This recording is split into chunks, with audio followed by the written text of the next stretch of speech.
Сегодня наша основная с вами задача – это подкорректировать то, что мы уже сделали. Консалтинговое бюро представило первые нарезки проекта реконструкции Назрановского пруда. В городской библиотеке стартует общественное обсуждение, где жители Назрани могут высказать свое мнение о дизайне и предложить свои идеи по улучшению проекта. Архитектор начинает презентацию с демонстрации концепции проекта. В своем проекте мы постарались объединить три части, как нам кажется, характерные как для Назрани, для Ингушетии, так и для нашей территории проектирования.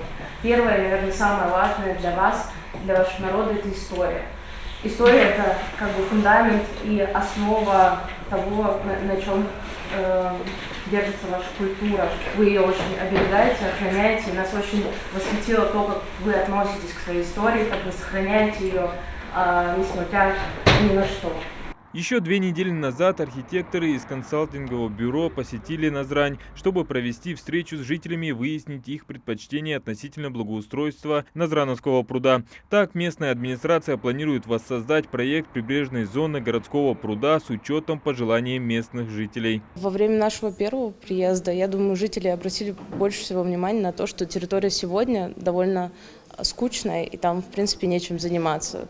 Запрос жителей был на то, чтобы насытить пространство функциями, а также добавить идентичности, характерной для Ингушетии. Московские проектировщики разработали концепцию, которая строго подчеркивает ингушскую культуру с историческим уклоном. В проекте использованы материалы и ландшафтные элементы, отражающие любовь ингушей к природе, как, например, декоративный камень, напоминающий ингушские башни. Предусмотрены развлекательные зоны, тропинки для прогулок, велосипедные дорожки, места для отдыха и игр для детей. Проект охватывает различные цвета и стили, учитывая предпочтения жителей Назрани. Первое у нас зона встречающая, зона собирающая людей. Это зона, так называемая зона для мероприятий, мы ее назвали. Почему? Потому что сделали там небольшую площадку для того, чтобы библиотека могла проводить свои мероприятия, ДК мог проводить мероприятия, летний кинотеатр был большой запрос.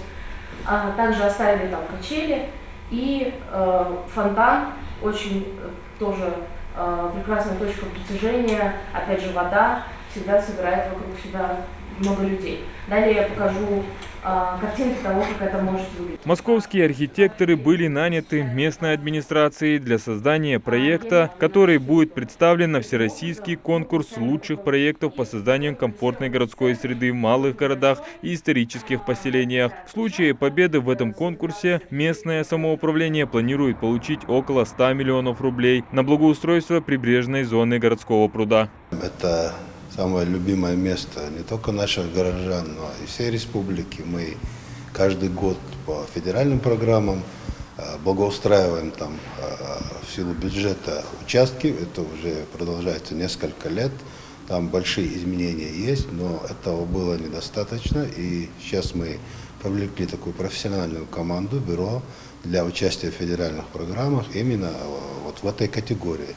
Это уже гораздо большая сумма денег, когда мы сможем уже охватить всю территорию нашего пруда и полностью благоустроить, чтобы он уже был гораздо более привлекательным. После проведения презентации жителям были розданы анкеты, чтобы они могли оценить проект, созданный исходя из предпочтений, и оставить дальнейшие рекомендации по его улучшению. Несмотря на то, что проект был представлен лишь в виде набросков, все присутствующие остались довольны. Этот пруд – значимое место для жителей Назрани, и здесь очень много людей проживает.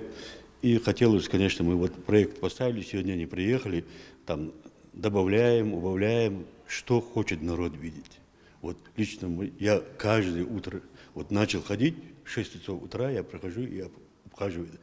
И впечатляет вот этот проект, если он осуществится, это очень большой подарок городу.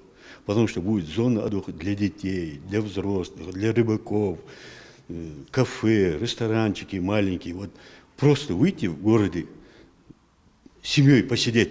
у нас нету места. До конца мая проект будет дорабатываться и усовершенствоваться. Все работы обещают выполнить в срок. Помимо зон отдыха в проекте также предусмотрены коммерческие зоны, которые после реализации способствуют увеличению инвестиционной привлекательности города и увеличению налоговых поступлений в экономику Назрани. Остается лишь победить во всероссийском конкурсе. Адам Гулоев, Сулейман Костоев, Магаз 24.